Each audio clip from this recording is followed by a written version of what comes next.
Na tym kanale generalnie staram się unikać newsowości, ale ostatnio znalazłem kilka ciekawych statystyk, z którymi chciałem się z Tobą podzielić. Więc dla przykładu, w 2024 roku na platformie Upwork zarejestrowanych było ponad 20 milionów freelancerów, a ich łączne zarobki przekroczyły 3,6 miliarda dolarów. I tylko w ciągu ostatnich 3 lat ta liczba freelancerów na świecie wzrosła ponad 42%. A według portalu Uzme, polskiej platformy dla freelancerów, obecnie w Polsce mamy jakieś 380 tysięcy wolnych strzelców i to jest wzrost o prawie 10% rok do roku. No i teraz pytanie do Ciebie. Czy to dobry moment, żeby dołączyć do tej rewolucji? Partnerem kanału jest Uzme, platforma dla freelancerów do rozliczeń. Viral Media, produkcja i obsługa kanałów YouTube. Ale to wymaga jeszcze ponownego kroku wstecz. Muszę Ci wyjaśnić, kim freelancer jest, w szczególności w mojej osobistej metodyce. No bo oczywiście hydraulik jest pewną formą freelancera. Robi zlecenia. W pewnym sensie fotograf jest freelancerem, ale z mojej perspektywy, tego czego próbuję nauczyć na moim kanale, na mojej społeczności czy w moich kursach, freelancer to osoba, która może pracować zdalnie i jest wolna zawodowo, geograficznie i finansowo. Co to oznacza? Wolna finansowo oznacza, że zarabia na tyle, żeby całkowicie pokryć koszty swojego życia, zostaje mu też na przyjemności, podróże czy jakieś inne rzeczy. Nie musi przesadnie się zastanawiać, ile dokładnie zarabia, ile dokładnie wydaje, bo po prostu zawsze ma trochę górkę. Wolność geograficzna oznacza, że może pracować z dowolnego miejsca na świecie. Może pracować w małej miejscowości w Borach Tucholskich, ale równie dobrze może wyjechać do Tajlandii albo gdziekolwiek indziej, gdzie akurat go oczy poniosą, jeśli ma taką chęć. No i wolność zawodowa w praktyce dla mnie oznacza, że pracujemy nad projektami, które nas cieszą, ekscytują i po prostu chociaż sprawiają nam trochę przyjemności. Więc freelancer to osoba, która świadczy swoje usługi przez internet. Dobrym przykładem takiego stanowiska czy takiego zawodu jest na przykład osoba, która tworzy treści. Czyli osoba często nazywana copywriterem, dzisiaj często też content designerem, czy cokolwiek wokół tego nazewnictwa. Chodzi o osobę, która tworzy realnie treści. Przede wszystkim treści tekstowe, ale też graficzne, wizualne, wideo, wszystko co wokół tego tematu. To może też być osoba, która jest tak zwaną wirtualną sekretarką albo konsjerżem, czyli osoba, która odciąża przedsiębiorców od zadań, którymi oni na przykład nie bardzo chcą się zajmować. Na przykład wirtualna sekretarka często przygotowuje oferty dla klientów, jakieś statystyki, raporty, sprawozdania, albo na przykład organizuje podróż służbową dla swojego szefa. Innym zawodem może być montażysta wideo. Tutaj jest trochę więcej trudności, no bo skądś trzeba mieć treści wideo, ale jest wiele osób, które te treści tworzą samodzielnie i po prostu potrzebują kogoś, kto te treści odpowiednio zmontuje i przygotuje do publikacji. Tych zawodów, które można robić przez internet jest znacznie więcej. No, żeby wspomnieć o social media managerach, żeby wspomnieć o osobach, które zajmują się pozycjonowaniem, ludziach, którzy robią płatne reklamy i wiele innych zawodów. W tym materiale chciałbym więc trochę opowiedzieć o konkretnych cyfrach, w tych konkretnych kategoriach zawodów freelancerskich i tego, jakie są realne też prognozy na przyszłość, na najbliższe kilka lat. Trzeba przyznać, że naprawdę wiele osób rozważa przejście na freelance, ale też brakuje im takich rzetelnych danych. Czy to w ogóle się opłaca? Jak podjąć taką świadomą decyzję? W internecie jest też mnóstwo takich sprzecznych opinii. Jedni mówią, że to bujda, drudzy mówią, że to faktycznie droga do wolności, jeszcze inni ostrzegają przed niestabilnością wpływów.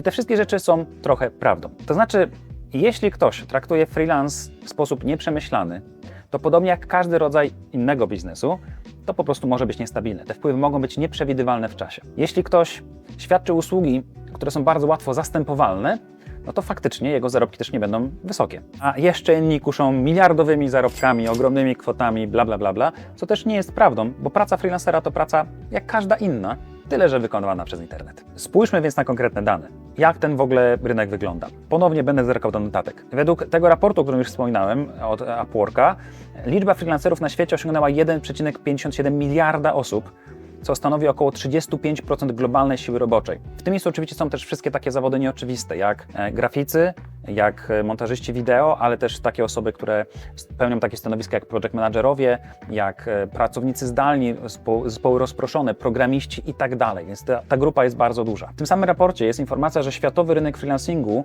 jest wyceniony na prawie 4,5 biliona dolarów i rośnie w tempie plus minus 15% rok do roku, według danych Statystyka. Takie platformy, jak zagraniczne platformy, jak Fiverr, Upwork czy Freelancer.com systematycznie, regularnie notują wzrosty, zarówno po stronie freelancerów, jak i po stronie przedsiębiorców, którzy gotowi są zlecać zlecenia dla freelancerów. Na przykład Upwork odnotował 30% wzrostu rejestracji w 2023 roku. Ale trudno jest nam pracować globalnie, no bo to jest taki rynek, który nie jest łatwy i tych ludzi jest na bardzo dużo. Więc wróćmy trochę do warunków w Polsce. Największą platformą dla freelancerów, która ułatwia rozliczania, ale też po drugiej stronie ma giełdę zleceń, jest Uzme. Miło mi też powiedzieć, że Uzme jest partnerem mojego kanału i to jest naprawdę świetna platforma, w której sam na co dzień korzystam. Według raportu Use Me w 2023 roku aktywnie działa w Polsce około 330 tysięcy freelancerów. Ale porozmawiamy o pieniądzach, bo to chyba nas wszystkich najbardziej ekscytuje. Średnie miesięczne zarobki polskiego freelancera wzrosły z 6700 zł w 2021 roku do prawie 9000 zł w 2023 roku. I ten wzrost jest cały czas widoczny. I oczywiście trochę ten wzrost jest odnotowany ze względu na programowanie i cyberbezpieczeństwo, ale też w szczególności na tworzenie treści, automatyzacje związane z AI czy marketingiem cyfrowym. Po prostu wynagrodzenia w tych branżach rosną nieproporcjonalnie bardziej niż w innych bardziej klasycznych zawodach. Co ciekawe, wbrew takim bardzo stereotypowym poglądom, średnia wieku takiego niezależnego specjalisty pracującego przez internet to dzisiaj 38 lat. Okazuje się też bardzo wielu pracowników z doświadczeniem, nawet po 40 czy po 50, przechodzi do online'u, wnosząc swoją ekspertyzę, kontakty biznesowe i tworząc takie biznesy oparte na usługach na żądanie, na freelancingu. Wśród polskich freelancerów, wolnych strzelców, około 54% stanowią kobiety, co czyni też tą formę pracy bardziej zrównoważoną czy zdywersyfikowaną pomiędzy płciami. A jakie są prognozy? No według World Economic Forum do 2027-2028 roku freelancerzy, czyli osoby, które pracują na własny rachunek, mogą stanowić ponad 50% siły roboczej tych zawodów, które możemy wykonywać w internecie, czy tych zespołów, które wymagają też pracy intelektualnej. Według raportu McKinsey Global Institute przewiduje się, że zapotrzebowanie na umiejętności cyfrowe, w szczególności związane z pracą ze sztuczną inteligencją, wzrastają w tempie 55% rocznie, co przekłada się też oczywiście na więcej zleceń dla freelancerów. No w Polsce, według Polskiego Instytutu Ekonomicznego, do 2026 roku liczba freelancerów wzrośnie o kolejne 40%. To znaczy, że będziemy mieli około 500 tysięcy ludzi pracujących zdalnie z dowolnego miejsca na świecie. I jakie są najbardziej popularne trendy? Jakie są największe wzrosty? W jakich dziedzinach zleceń? No prawdopodobnie nikogo nie zaskoczę, że tworzenie treści oraz tworzenie treści przy wsparciu AI, czy w ogóle obsługi AI, wzrasta o prawie 215% rok do roku. Programowanie, ale tutaj głównie skupione na właśnie cyberbezpieczeństwie, wzrasta o około 180% rok do roku. Zarządzanie mediami społecznościowymi, czyli praca social media managera, wzrasta o kolejne 145% rok do roku. Natomiast analityka danych wzrasta o około 125% rok do roku. To w praktyce oznacza, że każdego tygodnia i każdego miesiąca coraz więcej świadomych przedsiębiorców wchodzi na takie portale jak Use Me i zleca freelancerom różnego rodzaju zadania. Po prostu wielu ekonomistów i wielu dyrektorów finansowych uświadomiło sobie, że dużo bardziej ekonomicznie opłacalne jest zatrudnić specjalistów do wąskich zadań, niż brać pracownika, któremu trzeba szukać pracy. I jak to przekłada się w praktyce na rynek pracy? No pomyśl, jeszcze kilka lat temu takie firmy jak, dajmy na to, nie wiem, firma produkująca rolety czy okna, albo drzwi, czy też jakiekolwiek takie klasyczne biznesy, wyposażenie łazienek czy coś takiego, miało swoje fizyczne biura. Może wyspy w galerii handlowej albo coś takiego. W wielu tych miejscach potrzebny był pracownik lub pracownica w formie sekretarki, asystentki, czy po prostu osoby, która obsługuje klienta. Okazuje się jednak, że takie podejście nie jest do końca ekonomicznie uzasadnione. Trzeba płacić wysoki czynsz, ci klienci coraz rzadziej przychodzą do takich fizycznych placówek, bo wolą skorzystać z internetu, więc zamiast zatrudniać sekretarkę, której trzeba szukać pracy, bo jeżeli nie przychodzą klienci, no to co ona ma robić?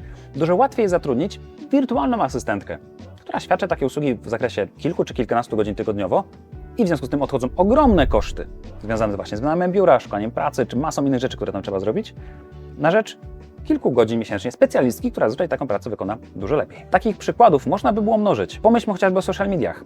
Bardzo nieekonomiczne byłoby zatrudnianie dzisiaj człowieka na etat, który zajmuje się social mediami dla jakiejś małej firmy.